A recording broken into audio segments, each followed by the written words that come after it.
आपने ये बात सही कहा कि प्रेमचंद जी का साहित्य इतना बेहद विशाल है कि उसको समेटना आसान नहीं है। और मैंने 3-4 बार प्रयास किया तब छोटा कर पाया। रोज बड़ा होता चला जा रहा था, करते करते काटते पीटते उसको बड़ी अनिच्छा से वो चीज़ों को छोड़ा मैंने पसंद। तो बचपन के प्रसंग उससे बड़े रोचक थे लेकिन छोड़ दिया मैंने, क्योंकि श्रोता की भी इधर की परीक्षा भी होती है सुनने में। तो मैं ऐसे संक्षिप्त करके मैं प्रस्तुत कर रहा हूँ आपके सामने प्रेमचंद उनका साहित्य जीवन संक्षिप्त परिचय। हिंदी साहित्य की कथा परंपरा में मुंशी प्रेमचंद की दौड़ का कोई दूसरा कथाकार अब तक नहीं हुआ। वे पहले कथाकार हैं जिन्होंने भारतीय कथा कहानी और उपन्यास को विश्व स्तर पर सफलतापूर्वक स्थापित किया। भारतीय युग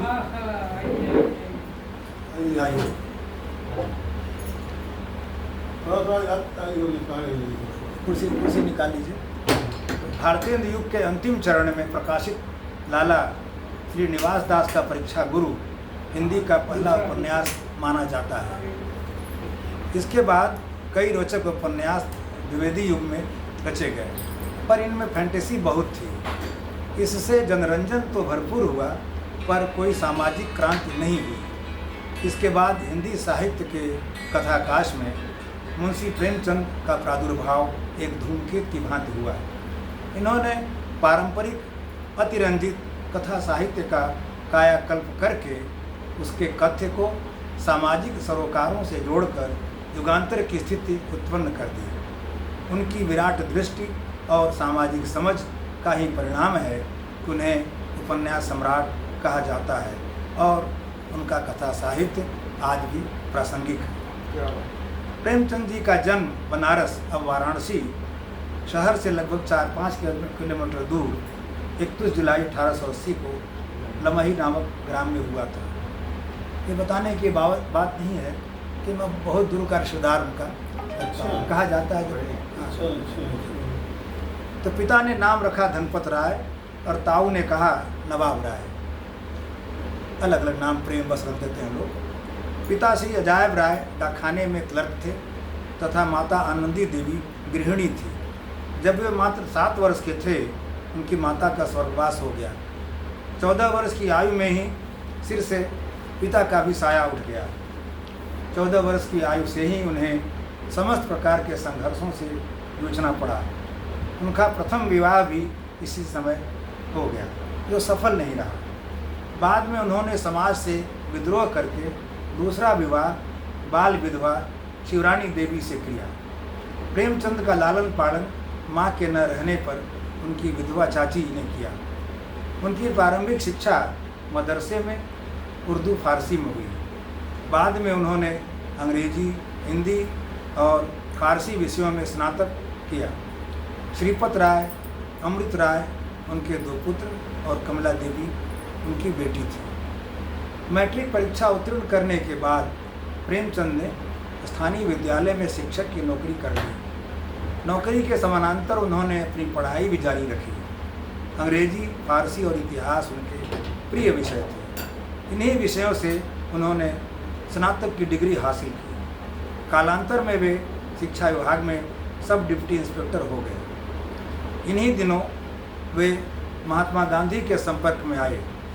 उत्कृष्ट राष्ट्रीय भावना से अनुप्राणित होकर गांधी जी के असहयोग आंदोलन के दौरान उन्होंने सरकारी नौकरी छोड़ दी।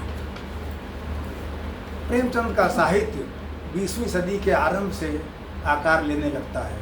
उनका पहला लेखन स्पष्ट नहीं है, पर उर्दू उपन्यास असरारे महाबिद उनकी उपलब्ध आरंभिक रचना है, जो धारावाहिक रूप में बनारस से प्रकाशित होने वाली उर्दू साप्ताहिक आवाज़े खल्क में 1903 से 1905 तक क्रमशः प्रकाशित हुई।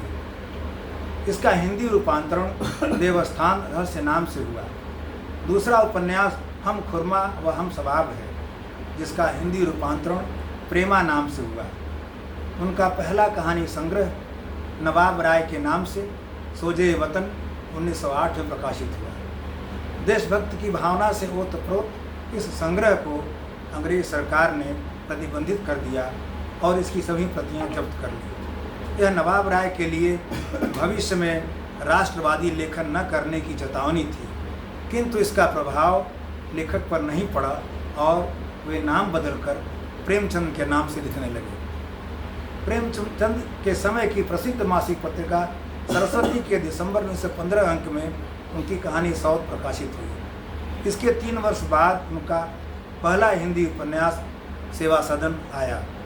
इसमें नारी जीवन की समस्याओं के साथ साथ समाज के धर्माचार्यों, मठाधीशों, धनपतियों, सुधारकों के आडंबर, दंभ, ढोंग, पाखंड और चरित्रहीनता का पर्दाफाश किया गया था। इसके साथ ही दहेज प्रथा, बेमेल विवाह, पुलिस की घूसखोरी, वेश्यागमन, मनुष्य के दोहरे चरित्र, सांप्रदायिक द्वेष और सामाजिक विकृतियों का भी इस उपन्यास में खुलकर चित्रण हुआ था। इसकी कथा नायिका अतिरिक्त सुख भोग की लालसा में अपना सर्वस्व गंवा देने के पश्चात सामाजिक जीवन की समझ प्राप्त करती है और फिर वह दुनिया के प्रति उदार हो जाती है। उसका पति साधु बनकर अपने विगत दुष्कर्मों का प्रायश्चित करता है। इस उपन्यास की अधिक लोकप्रियता से ही प्रेमचंद अचानक उर्दू से हिंदी के चर्चित कथाकार बन गए। सेवा सदन के बाद बेदखली की समस्या पर आधारित प्रेमचंद का प्रेमाश्रम नामक उपन्यास आया। राष्ट्रीय संघर्ष की पृष्ठभूमि में लिखे गए इस उपन्यास में गांधी जी के सत्याग्रह आंदोलन की गहरी छाप थी। हल जोतने वाले, बेगार करने वाले, प्लेग की महामारी झेलते और सरकारी दमन का मुकाबला करते सर्वहारा वर्ग के लोग इसके नायक थे। पता होगा आपको 1919 में एक रॉलेट एक्ट आया था, जिसमें ये व्यवस्था बनाई अंग्रेजों ने कि कोई सुनवाई नहीं होगी, निर्णय हो जाएगा, कोई जांच नहीं होगी, कोई मौका नहीं मिलेगा, जो सज़ा हो जाएगी कोई उसकी अपील नहीं होगी, किसी को बंदी बना लेंगे। आज कानून है कि नहीं अपील हो सकती है, तो वो सब उसमें प्रतिबंधित कर दिया गया रॉलेट एक्ट में। तो रॉलेट एक्ट, पंजाब में सैनिक कानून और जलियांवाला बाग कांड की घटना इस कथानक में पिरोए गए हैं। समसामयिक घटना थी, इसलिए उन्होंने इसमें उसको लिया था उसकी ज़मीन में अपने कथानक के। इसके बाद प्रेमचंद रंगभूमि नामक अपना एक बृहद और अद्भुत उपन्यास लेकर आए। इस उपन्यास में नौकरशाही तथा पूंजीवाद के साथ जन संघर्ष, सत्यनिष्ठा और अहिंसा के प्रति आग्रह, ग्रामीण जीवन तथा स्त्री की दुर्दशा का भयावह चित्र मिलता है। परतंत्र भारत की सामाजिक, राजनीतिक, धार्मिक और आर्थिक समस्याओं के बीच राष्ट्रीयता की भावना से परिपूर्ण यह कृति लेखक के राष्ट्रीय दृष्टिकोण को आकाश की ऊंचाइयों तक ले जाती है। देश की आवश्यकता एवं आशाओं की पूर्ति हेतु संकीर्ण वासनाओं से ऊपर उठकर निस्वार्थ भाव से देश सेवा की आवश्यकता जो उन दिनों शिद्दत से महसूस की जा रही थी, उसी विचारधारा में रंगभूमि की कथा विचरती रहती है। कथानायक सूरदास का पूरा चरित्र राष्ट्रवादी है और वह गांधी जी के चरित्र का प्रतिनिधित्व करता है। पूरी कथा गांधी दर्शन, निष्काम कर्म और सत्य की मर्यादा की प्रतिष्ठा करती है। इस अद्भुत उपन्यास के लिए प्रेमचंद को तत्कालीन अति प्रतिष्ठित मंगला प्रसाद पारितोषिक मिला था। यह पुरस्कार हिंदी साहित्य सम्मेलन प्रयाग द्वारा 1936 में मरणोपरांत दिया गया था। कालांतर में महादेवी वर्मा द्वारा संपादित हिंदी मासिक पत्रिका चांद के लिए प्रेमचंद ने निर्मला उपन्यास की रचना की, जो धारावाहिक के रूप में प्रकाशित हुई। इसमें अनमेल विवाह और दहेज प्रथा की भयावह और मार्मिक कथा है। निर्मला के माध्यम से भारत की मध्यम वर्गीय युवतियों की दयनीय हालत का यथार्थ चित्रण हुआ है। इसके बाद उन्होंने कायाकल्प उपन्यास की रचना की। इसकी पृष्ठभूमि आध्यात्मिक है।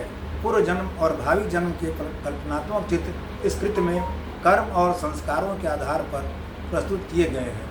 इसमें वासना और प्रेम का संघर्ष आध्यात्मिक फलक पर चित्रित हुआ है। निष्कर्ष रूप में इस उपन्यास में प्रेम से उत्पन्न मानसिक शांति को जीवन का आदर्श पद बताया गया है। कर्मभूमि उपन्यास इसलिए विशेष महत्वपूर्ण है कि प्रेमचंद ने इसमें पहली बार अपने प्रिय आदर्शवादी यथार्थ का चोला उतार कर फेंक दिया और यथार्थ का आलंबन स्वीकार किया, जो बाद में गोदान जैसे क्लासिक उपन्यास का बीज मंत्र बना। गांधी जी के सत्याग्रह आंदोलन से प्रभावित होने के कारण कथानक को सामाजिक लक्ष्यों के इर्द गिर्द बुना गया। इसमें पात्र और उनका चरित्र परिस्थिति और नियत से नियंत्रित होता है। गबन उपन्यास टूटते मूल्यों के बीच भटकते मध्य वर्ग की मनोदशा का आईना है। इसमें समझौता परस्त और महत्वाकांक्षा से पूर्ण मनोवृत्ति वाले पात्रों के साथ पुलिसिया चरित्र को भी बड़ी बेबाकी से प्रस्तुत किया गया है। प्रेमचंद ने नारी समस्या को भारतीय स्वाधीनता आंदोलन से भी जोड़ने की कोशिश की है। विश्वजनीन उपन्यासों के फहरिस्त में गोदान उपन्यास को महाकाव्य माना गया है। यह पारंपरिक अर्थों में महाकाव्य नहीं है, परंतु इसे सामाजिक महाकाव्य कहा जाता है, क्योंकि यह भारतीय ग्रामीण जीवन, मानवीय पीड़ा, जाति धर्म आधारित शोषण, नैतिक द्वंद्व को महाकाव्यात्मक गंभीरता के साथ प्रस्तुत करता है। संसार के महान उपन्यासों की परंपरा में इसका स्थायी मुकाम है। हिंदी साहित्य के उपन्यासों में यह मील का ऐसा पत्थर है जो सदियों तक कथाकारों को राह दिखाता रहेगा। अभाव की बहुमुखी परिस्थिति के साथ साथ गांव के गरीबों के शोषण पर आधारित प्रेमचंद का यह द्वितीय महाप्रबंध है। महाजनी व्यवस्था में कर्ज और सूद के जाल में फंसे एक बूढ़े गरीब किसान होरी की है ऐसी दर्दनाक कहानी है, जो अपने मूल्यों और कर्तव्यों के प्रति सत्यनिष्ठ रहने की जिद में यावत जीवन संघर्ष करते करते अंततः मर जाता है। इस उपन्यास का प्रभाव विश्वव्यापी बन पड़ा है। यह कालजयी उपन्यास निर्विवाद रूप से प्रेमचंद के अमरत्व का प्रामाणिक दस्तावेज है। प्रेमचंद सही मायने में हिंदी और उर्दू के सर्वाधिक लोकप्रिय कथाकार, उपन्यासकार एवं विचारक थे। उनकी 300 से अधिक कहानियाँ मानसरोवर के 8 खंडों में संग्रहित हैं। इनमें कफन, पूस की रात, पंच परमेश्वर, बड़े घर की बेटी, बूढ़ी काकी, ठाकुर का कुआं, ईदगाह, नमक का दरोगा और शतरंज के खिलाड़ी जैसी बहुतेरी अद्वितीय कहानियाँ हैं। कफन एक ऐसी सामाजिक व्यवस्था की कहानी है जो श्रम के प्रति मनुष्य का नकारात्मक भाव दर्शाती है, क्योंकि बेगार कराने की मनोदशा में श्रम की सार्थकता संदिग्ध और अर्थहीन हो गई है। इस कहानी में शोषित वर्ग की मानसिकता का बहुमुखी चित्रण हुआ है। पूस की रात का नायक हल्कू किसान है और कर्ज में डूबा है। वह फसल बचाने के लिए कड़ाके की ठंड से जंग करता है और फिर भी जब फसल नहीं बच पाती तो वह हार कर संतोष कर लेता है, चलो छुट्टी मिली, अब ठंड से जंग तो नहीं करनी पड़ेगी। पंच परमेश्वर कहानी यह दर्शाती है कि जब किसी को न्याय दर्शाने की शक्ति मिलती है तो उसका मन पक्षपात रहित हो जाता है, क्योंकि पंच में परमेश्वर का निवास होता है। बड़े घर की बेटी ऐसी नवविवाहिता की कहानी है जो मायके से प्राप्त संस्कारों के दम पर ससुराल में प्रतिष्ठा अर्जित करती है।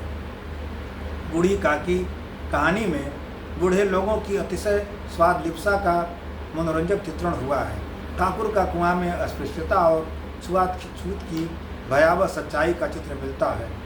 दो बैलों की कथा में पालतू पशुओं की संवेदना का बड़ा ही मनोहारी विवरण है। ईदगाह कहानी प्रेमचंद की पहचान कही जाती है। इसमें एक ऐसे बच्चे की कहानी है जिसकी अभिभावक मात्र एक दादी है। अभावों में पला वह बालक समय से पहले ही बुजुर्ग हो जाता है। इसका प्रमाण यह है कि ईद के मेले में वह अपने सीमित पैसे खाने या खिलाने पर खर्च नहीं करता, बल्कि दादी के लिए एक चिमटा खरीदता है। उसकी संवेदना दादी के साथ है, जिसके हाथ चिमटे के भाव में रोटी पकाते समय जल जाते हैं। इसी प्रकार अन्य कहानियाँ भी बिना लाग लपेट के समाज को आईना दिखाने गाती लगती हैं।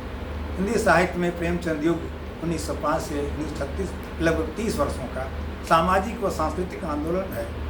इसमें उस दौर के समाज सुधार आंदोलन, स्वाधीनता संग्राम तथा प्रगतिवादी आंदोलन आदि के सामाजिक एवं राजनीतिक प्रभावों का व्यापक चित्रण है। उनमें दहेज, अनमेल विवाह, पराधीनता, लगान, छुआछूत, जाति भेद, विधवा विवाह, आधुनिकता, स्त्री पुरुष असमानता आदि उस दौर की सभी प्रमुख समस्याओं का खुलासा हुआ है। आदर्शोन्मुख यथार्थवाद प्रेमचंदीन साहित्य की मुख्य विशेषता रही है। अन्य साहित्यिक आयाम जो उनके थे। प्रेमचंद ने हंस जैसी प्रतिष्ठित साहित्यिक पत्रिका का संपादन किया। वे उस समय की प्रसिद्ध पत्रिकाओं तथा जमाना, माधुरी, मर्यादा आदि में नियमित लेखन करते रहे। उन्होंने साहित्य को आंदोलन व सामाजिक परिवर्तन का साधन माना। उन्हें प्रगतिशील लेखक आंदोलन का जनक माना जाता है। वे 1936 में लखनऊ में आयोजित प्रथम प्रगतिशील लेखक संघ सम्मेलन के अध्यक्ष बने। उनके निधन दिनांक 8 अक्टूबर 1936 के कुछ महीने पहले ही ये सम्मेलन हुआ था। मुंशी प्रेमचंद केवल एक साहित्यकार नहीं थे, वे एक दृष्टा, एक सामाजिक क्रांतिकारी और भारतीय जनमानस के प्रवक्ता थे। उन्होंने साहित्य को केवल ज्ञान और मनोरंजन का माध्यम नहीं अपितु सामाजिक परिवर्तन के आह्वान का औजार बनाया। हम महान साहित्यकार मुंशी प्रेमचंद की पावन स्मृति को सशक्त नमन करते हैं।